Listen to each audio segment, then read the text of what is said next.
தண்ணீர் நீரே,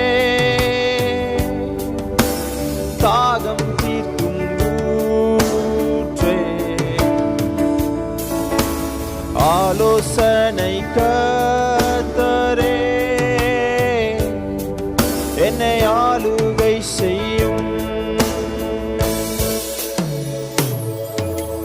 வாருந்துய ஆவியே, உம் பிரசன்னத்தை வாஞ்சிக்கின்றோம். உம் வல்லமையால் என்னை நிறைத்து நீர் ஆளுகை செய்யும், ஆளுகை செய்யும்.